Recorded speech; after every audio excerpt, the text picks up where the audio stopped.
This is Inside Mside, your favorite podcast for all things Morningside. Here's stories from students, alumni, faculty, and more about what makes the Morningside experience so special.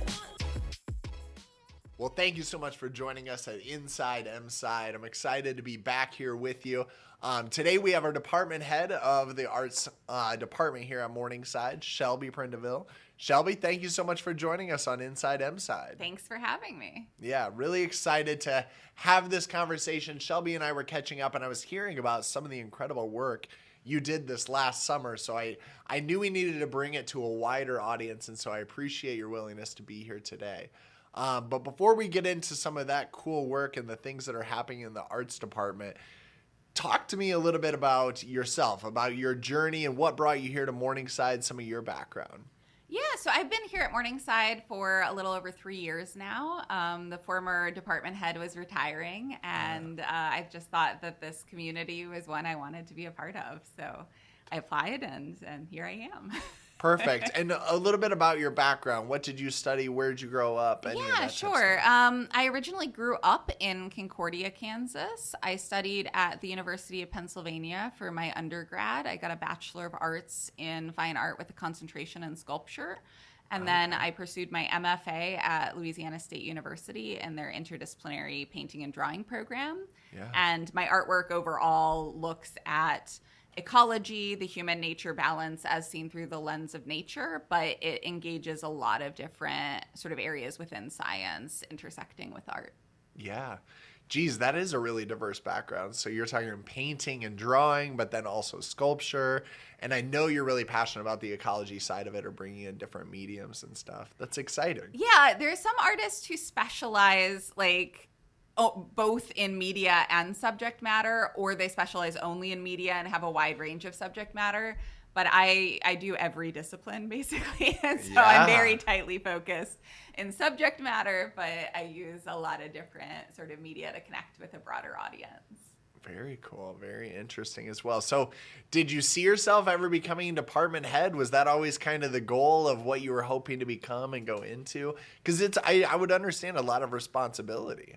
Yeah, I think, I love to teach, so I don't know that I necessarily thought I needed to move into administration. I think that being a professor is something that's near and dear to my heart, but I think that I do have a lot of ideas about how to improve curriculum and to structure like the department and things like that. And I also think I am relatively good at that sort of work, so it just sort of seems like a natural progression. My first job in academia actually already started out administratively. Wow. So there's always been a part of this career path that I've taken. Most definitely. Well, we're excited to have you here on campus and excited then today on this episode of the pod to really learn a little bit about your work, but also what's happening on campus and maybe how some of our alumni or friends and other individuals can really enjoy some of the things that our art department is doing.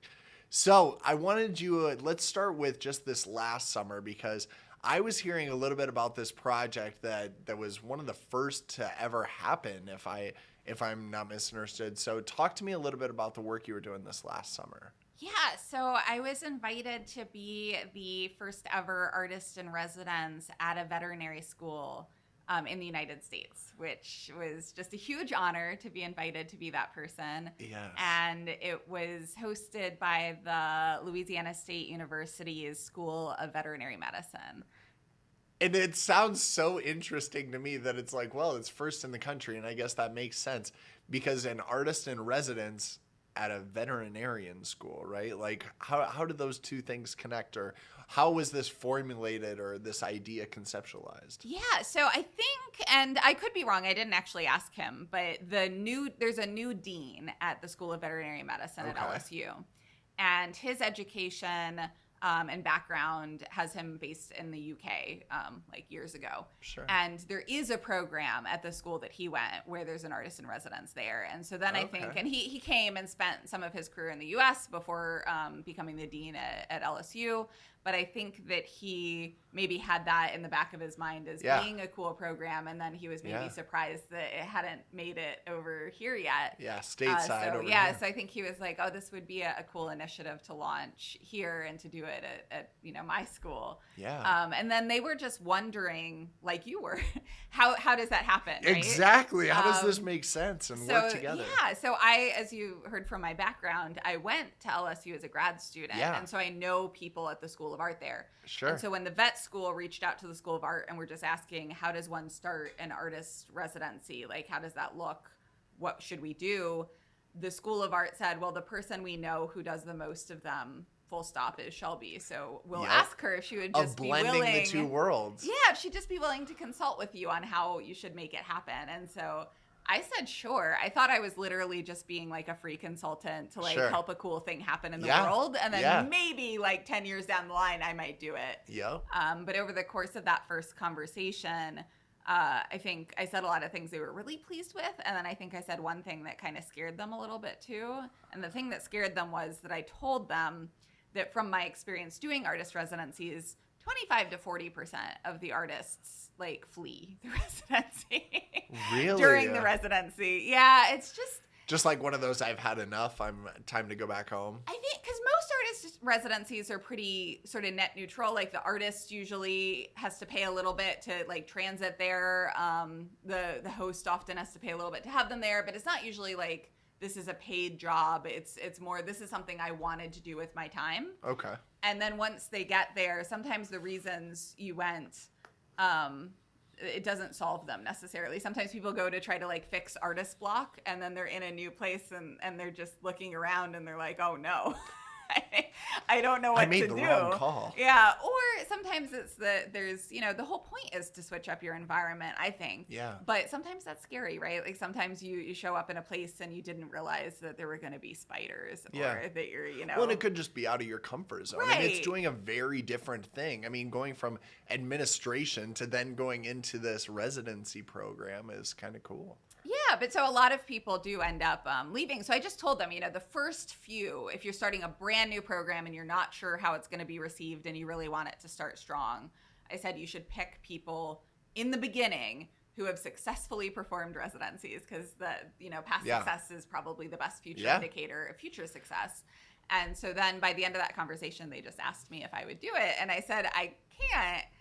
What they had been conceiving of was a 6-month, year-long program starting in the fall. And I said, my sabbatical is not coming up for several years. Yeah. Like, I can't. Yeah. And so then they said, well, what could you do? And I said, well, I could do a summer one. That's what I usually do. And they said, done. We'll set it up for you for the first one for the summer. So that's how it came together. How cool. And so you said yes, decided you were going to be a part of this program. So I imagine in its infancy, they probably took, a lot of what was happening over, you said, in the UK, right? Well, I think that was just the inspiration to have it happen. Okay. But I think actually what was kind of cool in a sense was that because they were trying to build it from the ground up and they didn't really know what they wanted, they took a lot of my suggestions. Nice. Since I was the first one. Yeah. So, and I purposely, when we were consulting, I didn't think it was for me. I designed it with them benefiting the most, honestly, because I wanted the program to be a success and for them to continue to do it. Yeah. But they did take a lot of the suggestions that I had for them into account. And so I thought we set it up in a way where it was likely to succeed for me, but also for future artists. Hopefully in the future. Yeah. So you're at the School of Veterinary Medicine at LSU, this artist trying to forge this program, the first ever. Talk to me about then the art you start creating, what that process was like, all of those different things that you were going through, especially initially when it started. Yeah, so I told them that my intention coming and doing it was to make a new body of work that was very connected to that specific site. Because otherwise, I don't know that I see much point overall in like having someone come if they just make what they were going to make from home anyway, right? Like that sort of defeats the point. Sure. And so I asked them if they would set up a bunch of meetings with different people across the veterinary school because the veterinary school is big. Like there aren't that many in the country, and the ones that exist are big. Large. And so they have all sorts of different areas. They have researchers. Within the research itself, there's all sorts of different, there are neuroscientists, there's epidemiologists, there's all sorts of probably subsets similar there. to like an Iowa State where, you have these absolutely. different programs. Yeah, and then there's different types of animals that you're treating. So there's like small animal, there's large animal, there's equine, there's zoo med, there's wildlife. So there's all these different hospitals. So I got to meet with people from all the different areas. And in each one, I told them my goal that I set for myself when I agreed to do this residency was that in every single piece of artwork I create on site at LSU Vet Med, I want to incorporate at least one veterinary material, if not multiple, in novel ways into the artwork itself. Yeah. And so I was asking them, all sorts of very weird questions. Like you start out really normal, right? You're like, what's your job? What do you do here? Exactly. And you start the introduction portion of it. Yeah. And then you start getting into like, what materials are you using? Can I look at your lab? Like, what is this paper? Like, what's it made out of? Could I borrow this chemical stain from you? Yeah. And so I started building this sort of stash of things that I thought I would want to incorporate into work. And then I just had to figure out like what subject matter I was going to do and how I could try to use the stuff. I looked up all of the safety data sheet information on the different medicines and chemicals that I borrowed so that I would use it in a responsible way. Yeah. But then I just started working. So while I was there, I made 7 paintings, one of which was a relief. I made 1 sculpture, and then I made a body of variably between 12 to 15 ceramics. The variableness is just that there were 12 that were really like good and saleable, and then there were 3 that were in various levels of problematic in terms of how they fired in the kiln. So I could still display them but not necessarily sell those. So and in each one there was at least one, if not plural, veterinary materials used. And so those veterinary materials ranged from, like I said, chemicals like stains that they use in pathology or histology, to medicines that they actually use to treat animals. Betadine I used a couple times actually because it stains really well. Oh, yeah. But I used some other chemicals as well. Chlorhexidine was one that I used a fair amount. Yeah. I feel like betadine often will stain, maybe clothing or scrubs or what have you, but now you're actually utilizing it to create art. Yes, yeah, and I was all very curious about how some of these things would last in terms of what we consider in art the archival nature. So, like, some art materials don't last super long in terms of, like, 10s to 20 to hundreds of years. Sure. Watercolor, for instance, does what we call going fugitive in sunlight, where the pigment actually will bleach out over time. And it takes years, but slowly watercolors, if you put them in sunlight, they'll just slowly bleach. And I was curious about what the archival nature of some of these, how long is this going to last? Right? Yeah, exactly. Not in this way. So far, I feel relatively confident in some of them, but at least one, the methylene blue counter stain that I used in one of my paintings, over the course of the residency, which was 2 months long, it started bleaching out. Really? And I was like, oh no. But it turns out actually people were following its progress on social media, and they thought it was fascinating to get to see their like materials be used, and then to see them, like the painting itself, start to transform over time. And they thought it was a really cool narrative. And the person who bought that painting in the end, he is a ER doctor at the vet school. No way. He said it aged like a fine wine. So, but it is kind of cool to even think of it that gosh, the art that you then have is always evolving. Right. Yeah. And I think it's a metaphor for our engagement with nature as well, right? Like my whole point is that you have to this. Yes. care for the environment, or sometimes it responds in ways that could be positive or negative. Yes. Depending on your point of view. And is always changing. Right. Yeah. Wow. So if you're just tuning in, this is Inside Mside. We're actually sitting down with department head Shelby Prindaville, that's talking to us a little bit about her artist in residence at LSU, and just how interesting that is to be able to work with these other mediums. I mean, I think when I first heard of your program, or you doing this, I was like, oh, that's awesome. You would go down to the School of Veterinary Medicine. Maybe you would observe, and then you would either paint or, do different things like reflections on that experience. But you really were getting in there and just finding different, whether it was medium or tools or different things, and incorporating that in. Absolutely. And all of the subjects that I painted, which were all animals there because that was the point of being there. Yeah. All of them I met and either forged a personal relationship with, like with some of the animals that are more ones that we domesticate and live with anyway, or with, and actually with some of the wildlife too, or with like the mosquitoes that I painted. I don't know that I would say I forged a relationship with them, but I learned how one can make mosquitoes model for you, which I didn't know before, and I don't know if any of you do. So what you do is you suck them up in a vacuum hose. Okay. And you... Step one. Get vacuum. Right. Because the whole point in all of this is to attempt to not get bitten by research mosquitoes that may or may not, potentially infect you. Yeah, exactly. Be carrying something. Yeah. Although, I mean, in this case, they knew that these ones were fresh. But still, just for good practice, you try to not have anyone in the room ever. Yep. So you vacuum them up and you deposit them in a little, in the end of the vacuum, they get deposited in a little jar. And you put that in the freezer.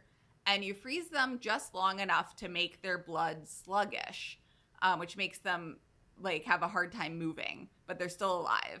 And then you gently tweeze them out onto a metal tray that is resting on a block of ice. And depending on how far you scooch the tray off the ice versus push it back on the ice, they'll reanimate, right? And so they'll very slowly start moving and changing their pose when you pull the tray off the ice. And if they start looking like their wings are fluttering, you quickly slide it back on the ice. And that's how I got the photos of the mosquitoes that I ended up painting. Wow. Yeah. It was pretty fascinating. That is very much so fascinating. I tell you what, when we were expected to have the department head for our art department, I didn't necessarily expect to learn how we could really freeze our mosquitoes in order to be subjects themselves. But that's very interesting. I thought it was really cool.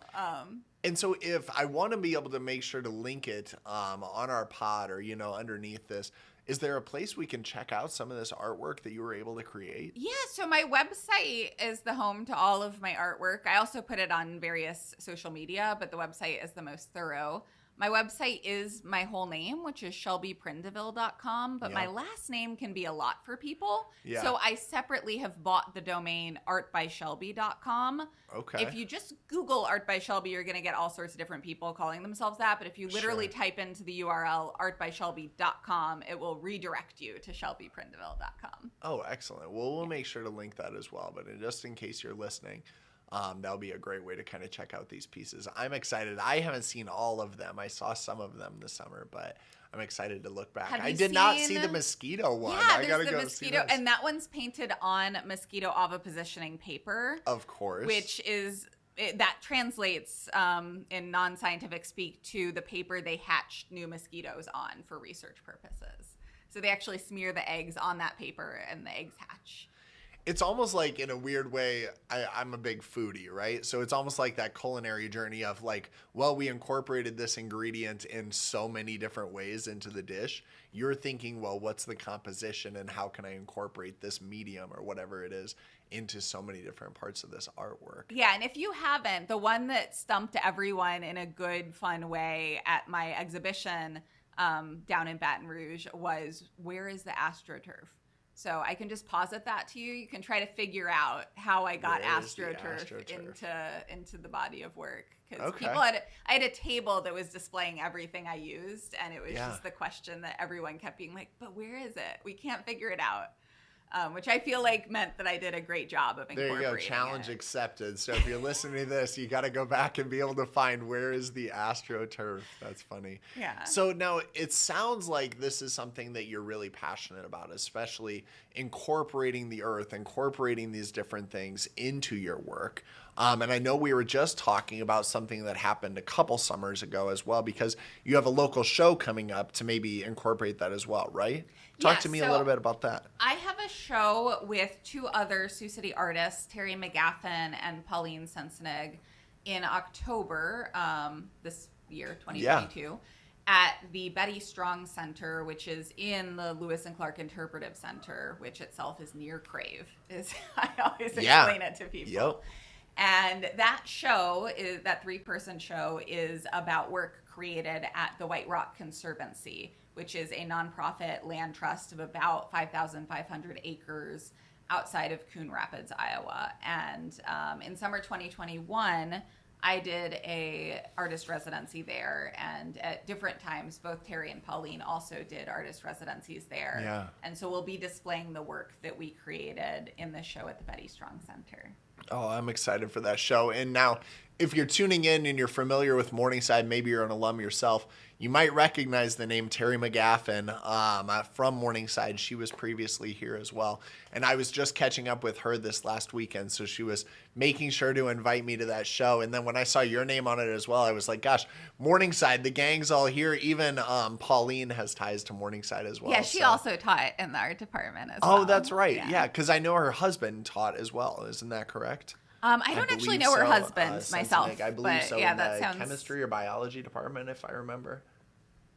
I'll have to look that up. We'll make sure to link it, right? Yeah, I'll edit that in. But no, so it's awesome to see all these the Morningside art community coming together to have this show, but then also have just similar but different experiences at the location. What was it called? White Rock? White Rock Conservancy. White Rock Conservancy. And I hear it's just beautiful. It is gorgeous. Talk to me a little bit about what you created there. Yeah, so I try to create bodies of work at every place that I go that is authentic to that place, which means that the work is quite different often from place to place. Similar to what it was at the veterinary Right. school. So at the veterinary school, I wanted it to be very tied to that site. At White Rock, I wanted it to be very tied to White Rock. And so at White Rock, I did sort of 3 different types of work.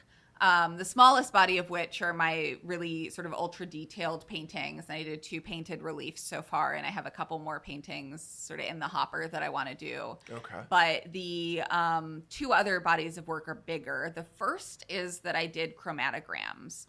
So chromatography is a process wherein you split individual components of a mixture through like filtration and gravity. And so you see what those components look like separated out. And so the example I always give is just imagine if you had a black ink and it was made with black pigment and you tried to filter it out, it would just show black. Sure. But if you had that black pigment that was created from a mixture of red, yellow, and blue, you could actually split it out and see the red, yellow, and blue that went into that composition of black.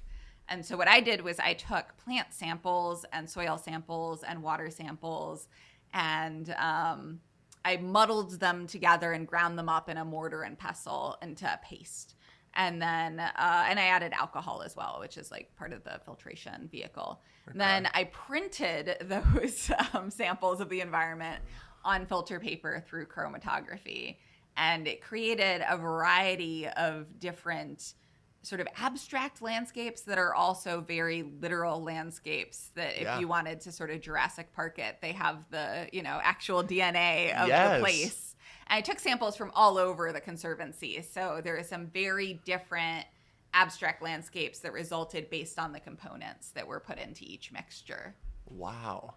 And you were talking about the different things. I mean, everything from painting to also sculpture work, right? You were talking earlier a little bit about even some of the glazes you were doing. Talk to me about that. Yeah, so I said that there were 3 main bodies of work I did at White Rock. So we've talked about 2 of them. We talked about the paintings and the chromatograms. Yeah. But then I also did a 3rd body of work there, which is ceramics. And so they have like a native deposit of clay. It's probably spread throughout, but it's very accessible on this cliffside that's right across from the Middle Raccoon River that runs through. And so I forded the river and dug my own blue clay, is what they call it, out of the cliffside. This isn't just going to Hobby Lobby and picking up some clay or something here. Yeah, we're going into nature. Yeah, well, and to be clear, actually, I had some help from Morningsiders as well. They let me bring whoever I wanted to the residency who would like sort of help me achieve it. And I brought Elizabeth Cootie and her husband, Dave Scott. I brought Stacey Alex and her husband, Christian Perez. And I brought Shannon Claxton as well. And they all helped me do all of these things. Oh, that is so cool. It was like a Morningside like art party the whole time.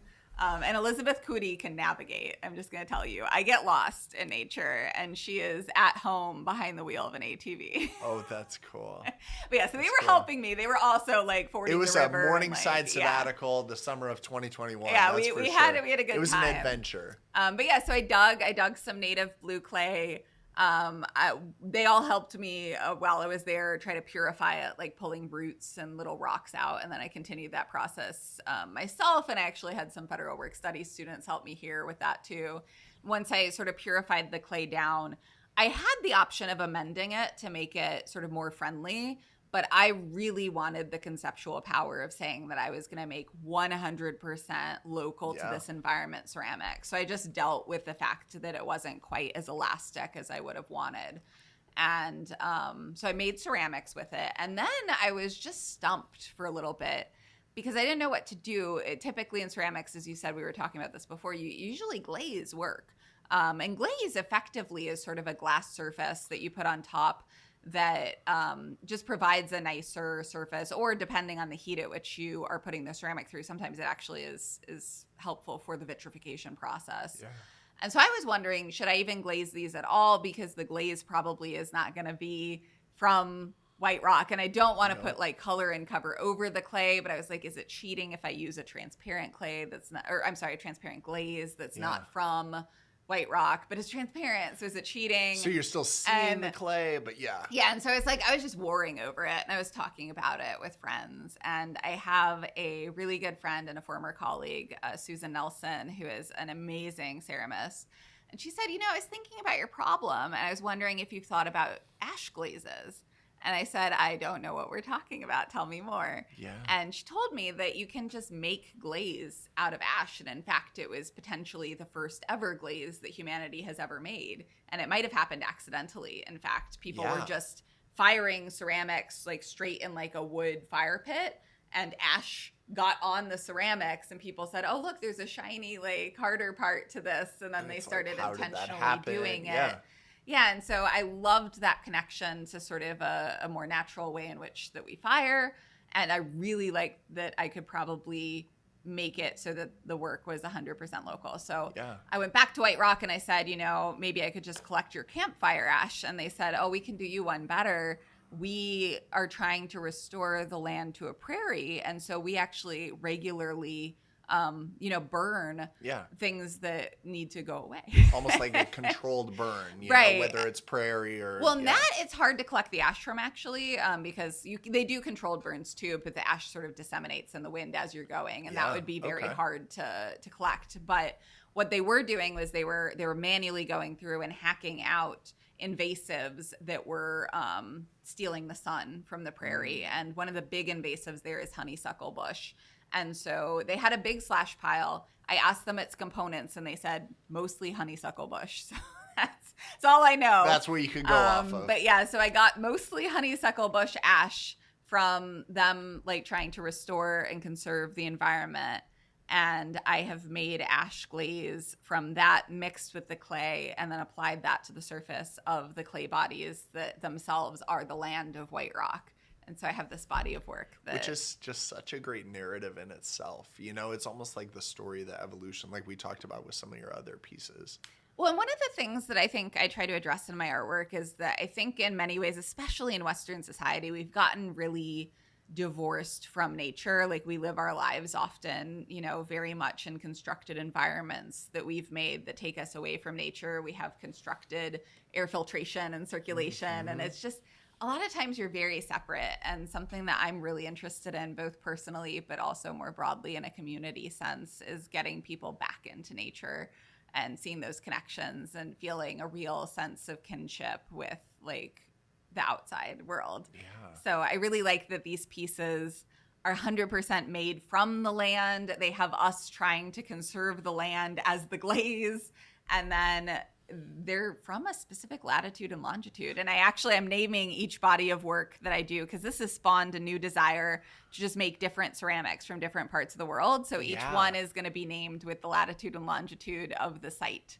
And then to think that, like you said, not only are you getting the clay from that specific area, but then to be able to glaze it, to seal it, and to really even change its composition in that way from that specific area through Ash, I think is really So it itself is kind of an ecosystem, right? Like it's not just one note, it's several multiple notes. layers right. from that same area. Yeah. That latitude and longitude. Wow. Well, I love you sharing your passion about this. Again, if you're just tuning in, this is Inside Mside. We're talking with Department Head Shelby Prindaville a little bit about some of her experiences, her residencies, and what's going on in her professional career. But now taking a step back, I want you to talk just a little bit about what's happening on campus. What is going on in the art department? Like we've said before, whether you're friends or alumni of Morningside University, it's maybe they took classes over in Epley or some of those things, or maybe they had a show themselves. But talk about what students are doing nowadays. Yeah, well, I mean, we have a really vibrant art department. We have 5 different majors that students can pursue. So there's art teaching, arts administration, studio art, graphic design, and photography. And they're just making amazing things in all of those areas. Usually twice a year. This year it's going to be once a year, but we usually take students and interested alumni who have the skills necessary to do so to a raku workshop in Sioux Falls at Dakota Potter's Supply. So we'll be doing that this April. We did it twice last year. Unfortunately, we usually do it October and April, but this year the October one lands on fall break. And both the ceramics instructor and I have plans already. But we'll April, have to make sure to link that because that's a unique experience, opportunity for alumni to engage with students. So the only thing to qualify to do it is you just have to get your work through to the Bisqueware State yourself. We would fire it to the Bisqueware State for you, but you have to be able to like independently create your ceramic pieces. And then we could fire them, and then you could come with us, and we would glaze them and have a fun day at the raku workshop together. I'm going to trust if you're a ceramist, you understand what you're talking about. So that's the qualifier right there in itself, is you understand whether or not you're talking about that. So perfect. Exactly. And you would have to pay for the workshop as well, but it's a fun time. We all pay individually for our own too. It's just it's worth it because it's a process that you usually don't get access to very often. And in fact, in Sioux City, there's an ordinance against it. So you're not legally able to do raku firing here. So it's a cool opportunity to get to do it at Dakota Potter Supply. And if say an alum is coming back to campus and wandering around and they want to see some student work, are they able to do that? Can they stop on in? Yeah, so we have 2 galleries on campus. We have the Epley Art Gallery and the Helen Levitt Gallery. The Epley Art Gallery shows visiting artist shows, faculty shows, and student shows.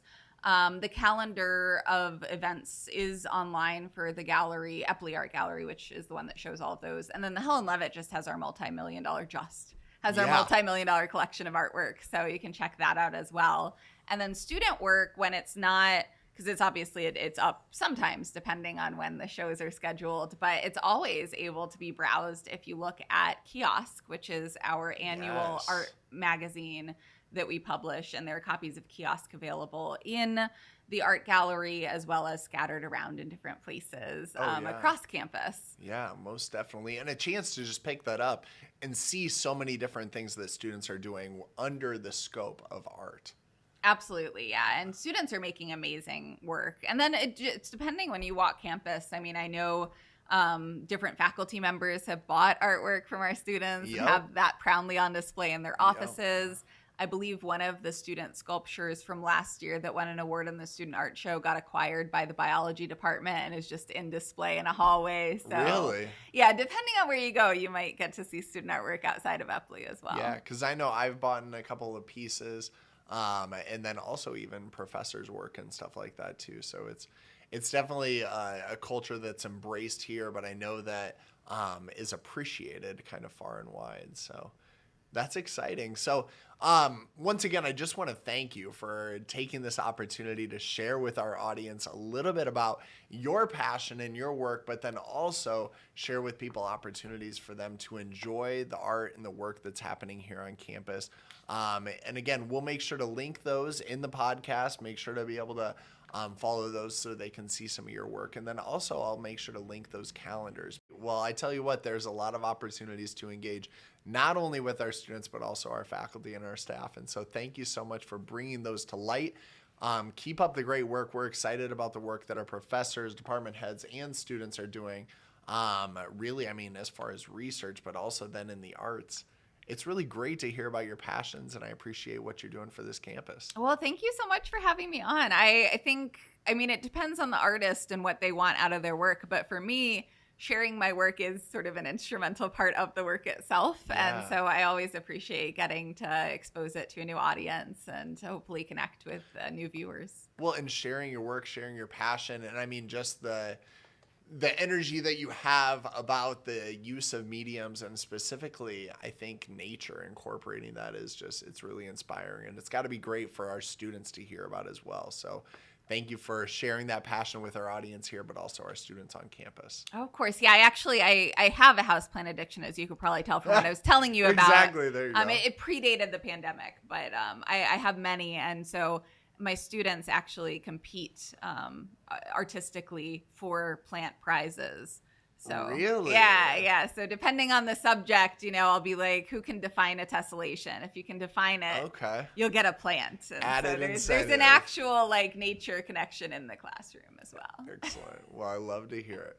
Well, thank you so much for listening to this episode of Inside Mside. Make sure to stay tuned, subscribe, and follow along with us on this journey as we bring alumni, faculty members, students, everyone together, just showcasing the great things that are happening on campus. Thanks again.